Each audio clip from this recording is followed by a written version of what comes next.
तो हेलो दोस्तों, welcome my YouTube channel ज्ञान एंड मस्ती। और अभी तक हमने इस चैप्टर में निकट दृष्टि दोष और दूर दृष्टि दोष तक कंप्लीट कर लिया था। और आज का जो हमारा टॉपिक होगा, जो तीसरा प्रकार होगा दृष्टि दोष का, जिसको हम लोग कहते हैं जरा दृष्टि दोष, प्रेसबायोपिया।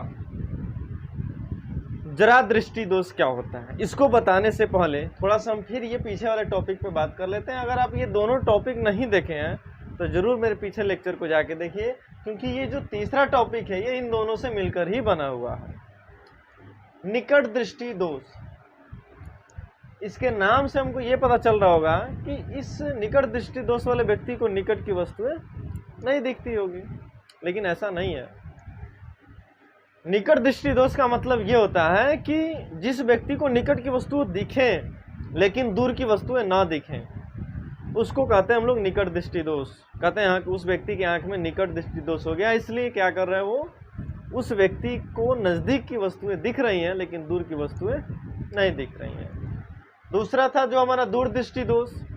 तो दूर दृष्टि दोष से ग्रसित व्यक्ति जो होते हैं उनको दूर की वस्तु स्पष्ट रूप से दिखाई देती है लेकिन नज़दीक की वस्तु स्पष्ट रूप से नहीं दिखाई देती है। इसका कारण क्या होता है, इसका उपचार क्या है, ये दोनों चीज़ हम आपको बता चुके हैं। तीसरा जो हमारा जरा दृष्टि दोष, ये दोष अक्सर बुढ़ापे वाले जो व्यक्ति बूढ़े हो जाते हैं उनको उत्पन्न होता है। और इस दोष से ग्रसित व्यक्ति को वह ना ही नज़दीक की वस्तुएं देख पाते हैं और ना ही दूर की वस्तुएं देख पाते हैं। बूढ़े जो लोग होते हैं, है ना, उनको होता है अक्सर जरा दृष्टि दोष, क्योंकि इस दोष से वो ना ही दूर की वस्तुओं को देख पाते हैं ना ही नज़दीक की वस्तुओं को देख पाते हैं। तो ये क्यों होता है, थोड़ा सा इसको हम समझते हैं। चलिए, इसको समझने से पहले हम ये समझते हैं कि हमारे आँखों पर किसी वस्तु का दूर का प्रतिबिंब और नज़दीक वाला प्रतिबिंब कैसे बनता है और क्यों बना देता है। हमारा आँख नज़दीक और दूर दोनों का प्रतिबिंब कैसे बना देता है, पहले ध्यान से समझिए। यहाँ पे हम बना देते हैं आपका क्या, एक नेत्र गोलक। नेत्र,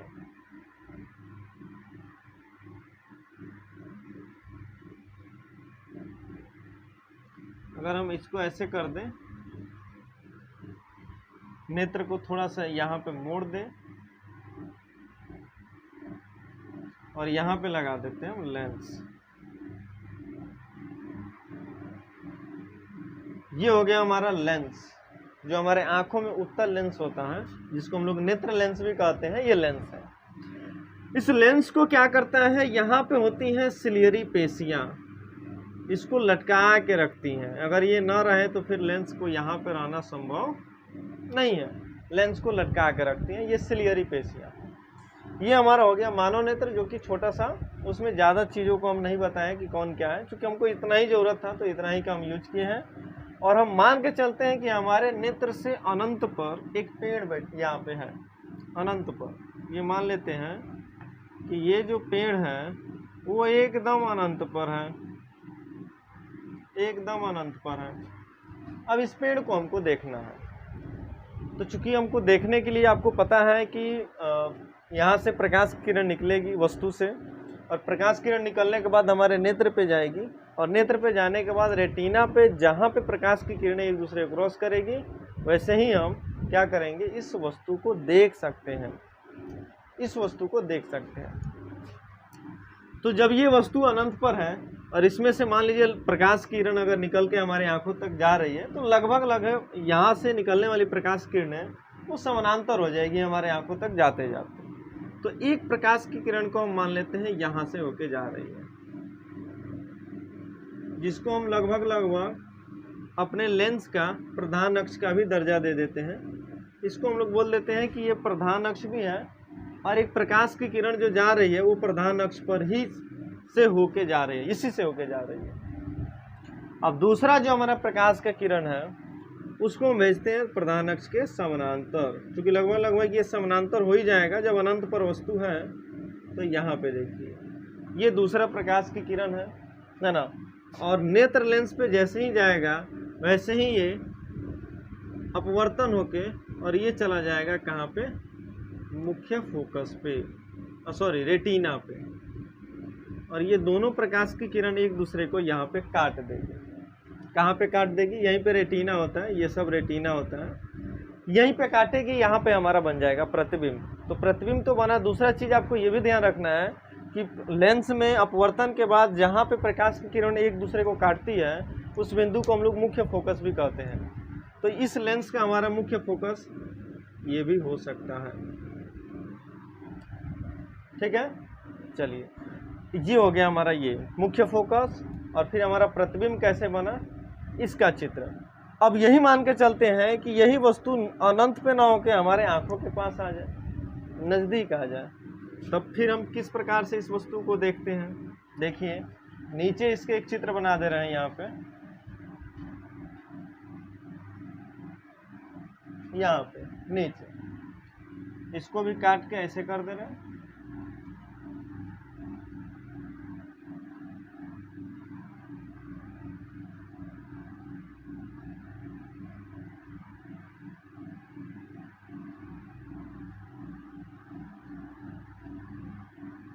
यहाँ पे भी हम बना देते हैं सिलियरी पेशियाँ। ये अब मान के चलते हैं ये जो पेड़ हमारा अनंत पर था वो यहाँ से उठ के यहाँ पे आ गया, नज़दीक आ गया, आँख के पास आ गया। अब आँख के पास स्थित पेड़ को हम क्या कर रहे हैं, देख रहे हैं। तो आपको इस चीज़ को ध्यान रखना है कि जैसे ही आँख के पास आया ये पेड़ है ना, इसका मतलब ये हमारे आँखों के नज़दीक हो गया। पेड़ वस्तु जो हो गया ये हमारे आँखों के एकदम क्या आ गया, नज़दीक आ गया। अब इसमें से भी दो प्रकाश की किरणें निकलेगी। तो एक प्रकाश की किरण को तो हम समानांतर ही ले लेते हैं, जिसको प्रधान अक्ष का नाम भी दे देंगे, है ना। यहाँ पे लेंस में होता है प्रकाशिक केंद्र। एक प्रकाश की किरण को हम देखिए क्या करते हैं, प्रकाशिक केंद्र से तो अगर भेजते हैं तो भी प्रकाश की किरण इस वस्तु का चित्र बनेगा कि नहीं बनेगा।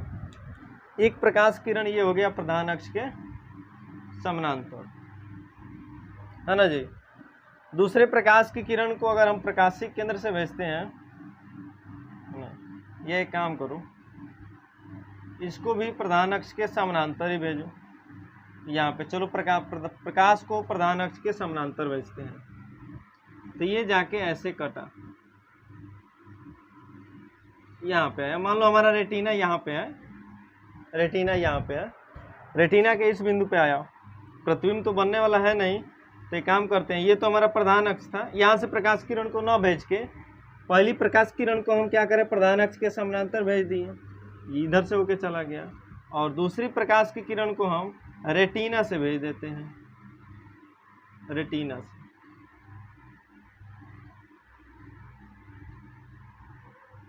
रेटिना से, रेटिना से, सॉरी प्रकाशिक केंद्र से।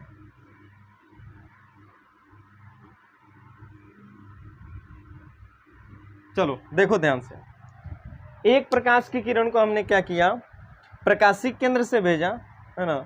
और दूसरे प्रकाश की किरण को हमने क्या किया, प्रकाश के अपवर्तन कराया, तो ये चला गया। दोनों यहाँ पे रेटिना पे एक दूसरे को क्या कर रहे हैं, काट रहे हैं।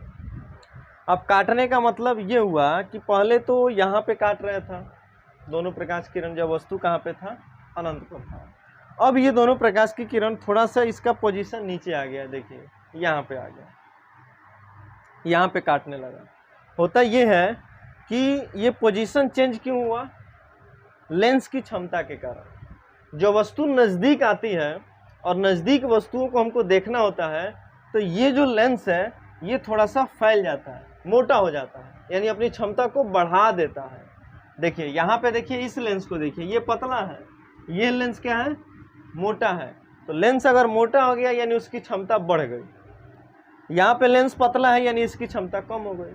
तो दूर रखी वस्तुओं को कम क्षमता के लेंस के द्वारा भी देख सकते हैं, लेकिन नज़दीक वाली वस्तुओं को देखने के लिए इस क्षमता को बढ़ाना पड़ता है। और बढ़ाता कौन है, तो सिलियरी पेशियाँ। ये क्या करती है, लेंस को थोड़ा सा दाब देती है। जब ये दाबती है तो लेंस थोड़ा सा पिचक के फैल जाता है। लेंस मान लो अगर ऐसे लटका हुआ है, जब दोनों तरफ से दाबेंगे तो ये पिचकेगा और ये फैल जाएगा। जैसे ही फैलेगा तो इसकी क्या होगी, क्षमता बढ़ जाएगी, और क्षमता बढ़ने से नज़दीक की वस्तुओं को भी हम देख सकते हैं। लेकिन जिस व्यक्ति को ये जरा दृष्टि दोष होता है, जिस व्यक्ति को ये जरा दृष्टि दोष होता है, उसकी जो ये सिलियरी पेशियां हैं वो प्रभावित हो जाती हैं। यानी सिलियरी पेशियों का काम है लेंस की क्षमता को बढ़ाना या घटाना। तो यदि यह प्रक्रिया न हो, ना ही लेंस की क्षमता बढ़े, ना ही लेंस की क्षमता घटे, तो फिर ना ही हम दूर की वस्तुओं को देख सकते हैं और ना ही नज़दीक की वस्तुओं को देख सकते हैं। और यही होता है इस दोष में। इस दोष में ना ही हम नज़दीक की वस्तुओं को देख पाते हैं और ना ही दूर की वस्तुओं को देख पाते हैं। कारण क्या है? कारण बता दिए, सिलियरी पेशियों का प्रभावित होना। सिलियरी जो पेशियां होती हैं, सिलियरी पेशियां जो नेत्र लेंस को लटका के रखती हैं, वो प्रभावित हो जाती हैं। जब प्रभावित हो जाती हैं तो फिर होता क्या है कि ये लेंस की क्षमता को नहीं बढ़ा पाती हैं, नहीं घटा पाती हैं, तो हम नहीं दूर की वस्तु को देख पाते हैं, नहीं नज़दीक की वस्तुओं को देख पाते हैं, तो होता है गड़बड़। अब गड़बड़ हो जाता है तो उसका निदान क्या है, थोड़ा सा ध्यान दीजिए। अभी आपको बताएं कि निकट, ये है निकट दृष्टि दोष, ये है दूर दृष्टि दोष। निकट दृष्टि दोष और दूर दृष्टि दोष दोनों पढ़ा दिए हैं। निकट दृष्टि दोष को दूर करने के लिए क्या करना पड़ता है? अवतल लेंस का यूज किया जाता है। तो यहाँ पे तो दोनों दोष प्रभावित है, यहाँ पे निकट दृष्टि दोष भी है, दूर दृष्टि दोष भी है, ठीक है ना। ना ही नज़दीक की वस्तुएं देखती हैं, ना ही पास की वस्तुएं देखती हैं। तो अब जो यहाँ पे उपचार है इसका, उपचार में क्या करते हैं हम अवतल लेंस और उत्तल लेंस दोनों चश्मे का यूज करते हैं। अब दो को चश्मा एक साथ कैसे? देखिए, ये जो आपका चश्मा का जो दो हिस्सा होता है, ये चश्मा का जो दो हिस्सा होता है, चश्मा का दो हिस्सा होता है, इसके आधे से ऊपर वाले हिस्से में लगा देते हैं अवतल लेंस, जो कि दूर की वस्तुओं को देखने में हेल्प करता है, और नीचे लगा देते हैं उत्तल लेंस, जो कि नज़दीक की वस्तुओं को देख पाता है। और इस प्रकार से इस चश्मे का यूज करके हम लोग जरा दृष्टि दोष से ग्रसित व्यक्ति को आसानी से ठीक कर सकते हैं।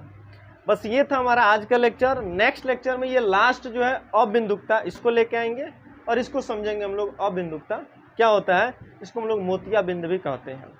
चलिए, बेस्ट ऑफ लक।